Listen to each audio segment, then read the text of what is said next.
फिलहाल देश में एक चर्चा और एक बहस खूब जोरों पर है।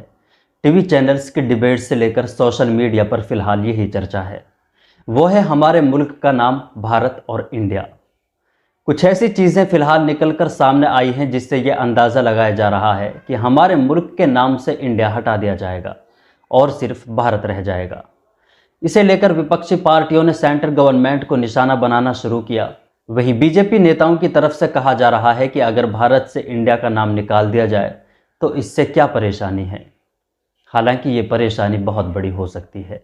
उत्तर प्रदेश सरकार ने अपने एक शहर इलाहाबाद का नाम बदलकर प्रयागराज किया था, जिसे बदलने में 300 करोड़ का खर्च उठाना पड़ा था। इसी तरह अगर हमारे मुल्क के नाम से इंडिया हटा दिया जाता है तो इसके लिए कितना खर्च उठाना पड़ सकता है और आम लोगों को इसका कितना नुकसान उठाना पड़ सकता है। आज के वीडियो में इन सभी चीज़ों के बारे में बात करेंगे और हमारे देश का नाम भारत और इंडिया कैसे पड़ा, इस इतिहास के बारे में भी बात करेंगे। वीडियो बहुत इन्फॉर्मेटिव होगा, इसलिए वीडियो को बगैर स्किप किए आखिर तक ज़रूर देखें।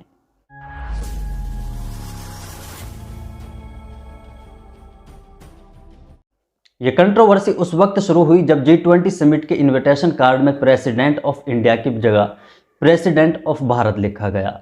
इस पर विपक्षी पार्टियों ने बीजेपी सरकार पर निशाना साधते हुए कहा कि सरकार मुल्क का नाम बदलने की कोशिश कर रही है, जिससे मुल्क को बहुत बड़ा नुकसान उठाना पड़ सकता है। वहीं विपक्षी इंडिया गठबंधन ने निशाना साधते हुए कहा कि भाजपा सरकार इंडिया गठबंधन से डरी हुई है, इसलिए वो इंडिया का नाम मुल्क से हटाना चाहती है। पॉलिटिकल पार्टियों के नेताओं के अपने अलग अलग बयान आ रहे हैं। वहीं मोहन भागवत ने भी कहा कि हमारे मुल्क का नाम इंडिया से भारत होना चाहिए और इंडिया नाम के बजाय लोगों को भारत कहने की आदत डालनी चाहिए। आगे बढ़ने से पहले भारत और इंडिया नाम से जुड़ा हुआ इतिहास के बारे में बात करते हैं। हमारे मुल्क का नाम भारत और इंडिया कैसे पड़ा?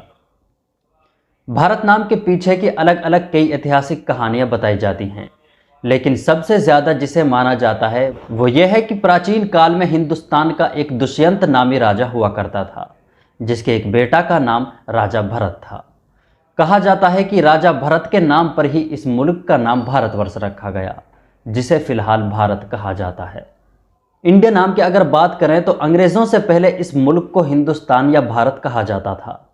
हिंदुस्तान इस मुल्क का नाम सिंध नदी की वजह से दिया गया। जब अंग्रेज़ यहाँ आए तो उन्हें उनकी ज़ुबान की वजह से हिंदुस्तान या भारत कहने में दिक्कत होती थी और सिंध नदी को इंडस नदी भी कहा जाता है। ये लफ्ज़ जब लैटिन ज़बान में पहुँचा तो इसे इंडिया कर दिया गया। जब अंग्रेज़ यहाँ आए तो उन्होंने इस मुल्क को इंडिया कहना शुरू कर दिया। यहीं से इस मुल्क का नाम इंडिया पड़ा।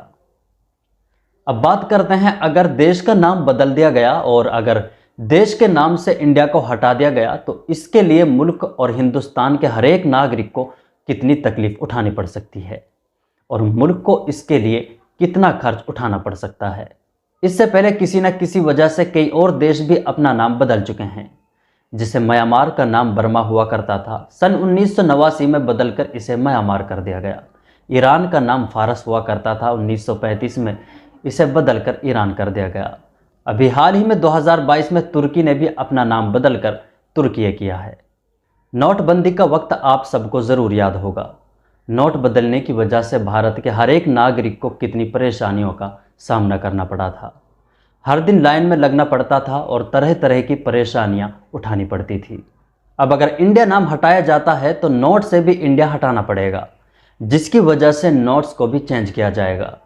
इसी तरह जितने भी दूसरे डॉक्यूमेंट्स हैं जैसे आधार कार्ड, पैन कार्ड, उन्हें भी चेंज करना पड़ेगा। यानी जिन जिन डॉक्यूमेंट्स में इंडिया नाम लिखा हुआ है उन्हें चेंज करने के लिए लाइनों में लगना पड़ेगा और पैसे भी ज़रूर खर्च होंगे। इसके अलावा और भी बहुत सी चीज़ों में इंडिया नाम लिखा हुआ है जिसे बदलना पड़ेगा। वेबसाइट से भी इंडिया नाम को हटाना पड़ेगा।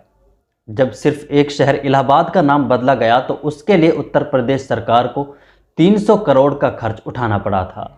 अब ऐसे में अगर एक देश का नाम बदला जाता है तो अंदाज़ा लगाया जा रहा है कि इसके लिए कम से कम 1000 करोड़ तक का खर्च उठाना पड़ सकता है। लेकिन बता दें कि फिलहाल बीजेपी सरकार की तरफ से इसे सिर्फ एक अफवाह बताया गया है। श्री अनुराग ठाकुर ने बताया कि ये सिर्फ एक अफवाह है जिसे बिना किसी वजह के हवा दी जा रही है। ऐसा सरकार का कोई इरादा नहीं है। वहीं इस पूरी रिपोर्ट के बारे में आपकी क्या राय है कमेंट बॉक्स में ज़रूर बताएं। वीडियो को लाइक कर दें और दूसरे लोगों तक शेयर कर दें, और अगर चैनल को सब्सक्राइब नहीं किया है तो चैनल को सब्सक्राइब ज़रूर कर दें। मिलते हैं अगले वीडियो में, तब तक के लिए आप अपना ख्याल रखें। अल्लाह हाफ़िज़।